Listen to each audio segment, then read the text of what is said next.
Hola, ¿qué tal? Por fin un nuevo video.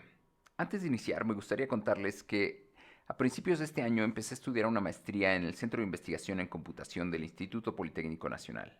La verdad me siento muy afortunado porque hay muy pocos lugares y obtuve uno. Estaré en el laboratorio de ciberseguridad, allí es donde estaré trabajando. Y seguramente haré muchos videos de este tema, que no solo es un tema interesante, sino que es un tema importante porque prácticamente todos estamos en el ciberespacio. Pero este video no habla de ciberseguridad. En este video quisiera programar un clasificador inteligente de patrones, particularmente el clasificador 1NN, que es One Nearest Neighbor, o un vecino cercano. Les voy a comentar unas bases para entender mejor cuando esté programando. El, cual- Cualquier clasificador inteligente de patrones necesita cuatro elementos básicos. Primero necesitamos un dataset. ¿Qué es un dataset? Es un conjunto de datos. Y con estos datos con estos datos nuestro clasificador va a aprender. Luego necesitamos un método de validación. Un método de validación es solamente un método que divide nuestro conjunto de datos en un conjunto de prueba y en un conjunto de entrenamiento. Em, Nosotros vamos a utilizar el método de validación leave one out. ¿En qué consiste? Este método lo que hace es tomar un solo patrón del dataset y todos los demás patrones se convierten en conjunto de entrenamiento. Después iteramos y vamos al segundo patrón y ahora este segundo patrón es el conjunto de prueba y todos los demás son el conjunto de entrenamiento y así sucesivamente hasta terminar con todos los patrones. Posteriormente necesitamos una base conceptual, una superestructura, que es básicamente la parte matemática o teórica que dota de inteligencia a nuestro clasificador. Y finalmente necesitamos medir el desempeño. Necesitamos una medida de desempeño. En este clasificador vamos a utilizar una medida llamada accuracy, que es muy sencilla. Solamente tomamos el número de aciertos y lo dividimos por el número de patrones probados. Quisiera explicarles un poco más del dataset y voy a mostrarles el dataset que vamos a utilizar y con esto les voy a explicar un poco más. Así se ve el Iris dataset. Si vamos hasta abajo, podemos ver que son 150 renglones. Cada renglón representa un patrón o una instancia. Y cada instancia se compone de datos separados, en este caso por comas. A estos campos se les llama atributos o rasgos. En este caso tenemos 1, 2, 3 y 4 atributos numéricos. Si no fueran números y tuviéramos palabras, les llamaríamos atributos categóricos. Como en este caso, podríamos decir que este es un atributo categórico. Sin embargo, este es el atributo de clase.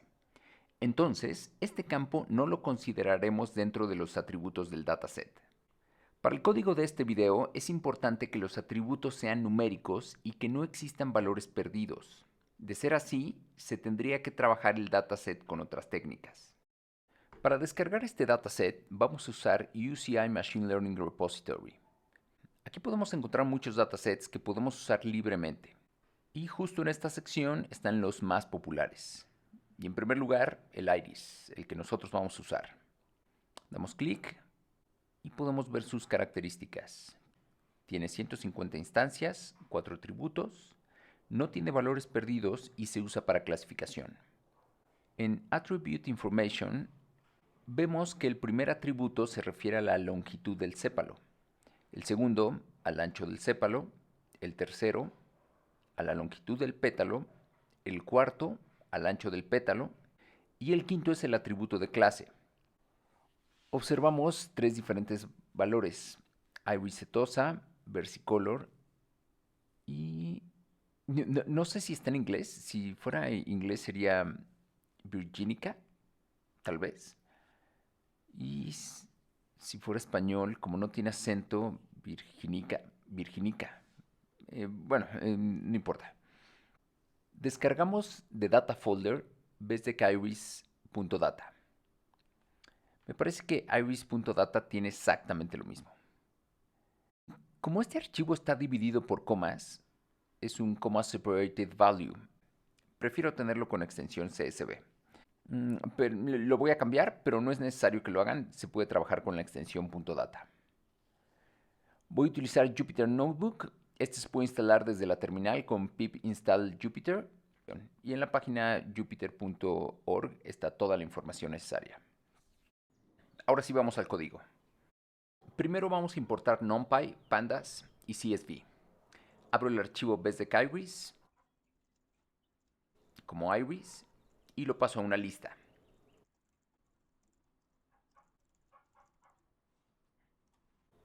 Aquí están los atributos y las clases en una lista de listas. Sin embargo, tengo una lista vacía al final. La voy a quitar eliminando el último elemento. Esto lo hago con -1.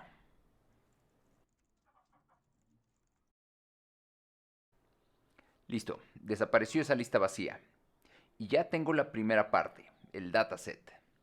Ahora necesito el método de validación, en este caso leave1out, que consiste en utilizar el primer patrón como de prueba y todos los demás de entrenamiento. Posteriormente, el segundo patrón de prueba y todos los demás de entrenamiento y así sucesivamente. Por lo tanto, necesitamos un loop. Con este for vamos a tener en la i el número de iteración iniciando desde 0 y en la p vamos a tener el patrón de prueba. Pero para poder probar vamos a utilizar solo 3 patrones. Ahora tenemos que iterar entre todos los patrones que serán de entrenamiento. Todos salvo el patrón P. ¿Cómo logramos eso? De todo el dataset, tomo desde el inicio hasta el patrón I. Recuerda que lo que está al inicio del bracket antes de los 2 puntos es inclusivo. Si yo pongo un 1, incluye el índice 1 y lo que está del lado derecho no es inclusivo. Por ejemplo, si yo pongo el 3, como en este caso, no incluye el índice 3, termina en el índice 2. En este caso, para el primer patrón, esto está vacío, ya que la i inicia en 0 y no incluye ese índice. Para el caso i igual a 1, tendríamos el patrón índice 0.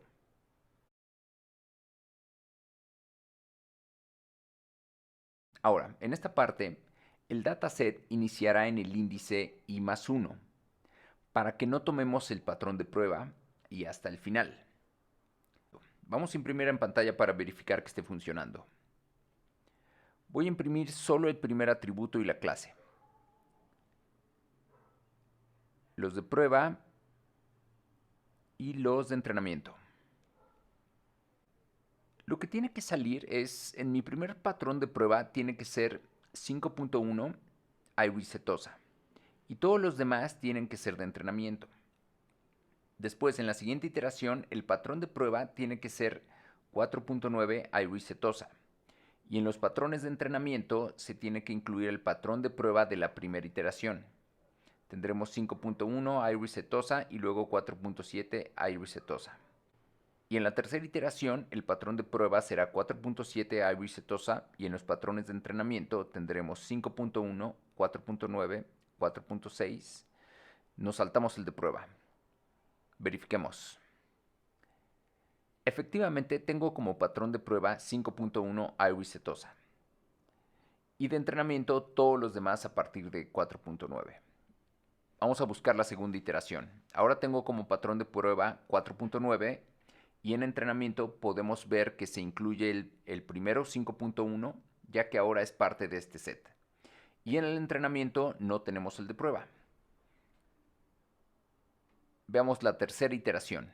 El patrón de prueba es 4.7, este que tengo aquí. Y de entrenamiento tengo 5.1 que es el primero, 4.9 el segundo patrón. Se salta el 4.7 ya que es el de prueba y se sigue con los demás. Entonces el código es correcto. Continuemos. El patrón de prueba no debe contener la clase porque será trabajo del clasificador determinarla con base en los patrones de entrenamiento. Entonces vamos a quitársela a cada patrón en el momento en que participen como prueba. Aquí pondremos patrón de prueba. Y como la clase está al final, la eliminamos con brackets, dos puntos, menos 1. Voy a comentar un momento los patrones de entrenamiento para verificar que los patrones de prueba no contengan la clase. Bien, la clase ya no está. Ahora solo tenemos los 4 atributos. Ya no necesito estos prints. Vamos a la superestructura. Tenemos que medir la distancia que existe entre el patrón de prueba con cada uno de los patrones de entrenamiento. El patrón más cercano será el que tenga la distancia mínima, y el clasificador asignará la clase del patrón más cercano al patrón de prueba. ¿Cómo medimos la distancia de un patrón a otro? Es muy sencillo. Si tenemos dos puntos en un plano, la distancia es igual a raíz cuadrada de x2 menos x1 al cuadrado más y2 menos y1 al cuadrado. Si tenemos tres dimensiones, agregamos z2 menos z1 al cuadrado. En el caso de nuestro dataset tenemos 4 atributos, que los representamos en un vector de 4 dimensiones.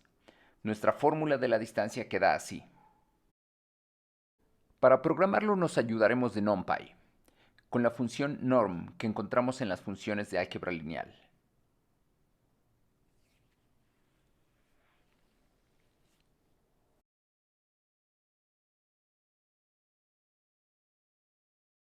¿Qué es todo esto que está aquí? Nuestros patrones son listas y para esta función necesitamos que sean arreglos de NumPy. NumPyArray convierte nuestro patrón P en arreglo de NumPy y con dtype le decimos que son números flotantes. Lo mismo sucede con el patrón de entrenamiento y con este -1 le quitamos la clase que no tiene aportación en el cálculo de esta distancia. Con un if verificamos si la distancia es menor. Vamos a declarar minDistance como un número infinito positivo, de manera que cualquier otra distancia será menor. Si la distancia obtenida en un nuevo ciclo es menor a la que tenemos como distancia menor, entonces esta distancia obtenida se convierte en la nueva distancia menor. Almacenamos el patrón de entrenamiento como el vecino más cercano, nearest neighbor. Si nearest neighbor índice 4, es decir, la clase, es igual al patrón de prueba índice 4, el resultado es un acierto. Y vamos a agregar un contador. Los resultados los pondremos en una lista. En los resultados agregamos el patrón de prueba índice 4, que es la clase real, nearest neighbor, la clase que asignó el clasificador, y el resultado que indica si el clasificador acertó o se equivocó. Aquí falta colocar result como error cuando el clasificador se equivoca. Lo puedo hacer con un else if, pero lo pondré al inicio del for, de manera que el valor predeterminado es error, y lo cambia a acierto cuando clasifica correctamente. Con Pandas voy a convertir los resultados en un data frame para poder visualizarlos en una tabla. Primero voy a visualizar únicamente los primeros 50. Podemos ver que no hay errores, solo aciertos. Ahora veamos del 50 al 100. Tenemos un error en el patrón con índice 70. La clase debería ser Iris Versicolor y fue clasificada como Virginica. En el patrón 72 tenemos otro error y en el 83 también. Vamos del 100 al final.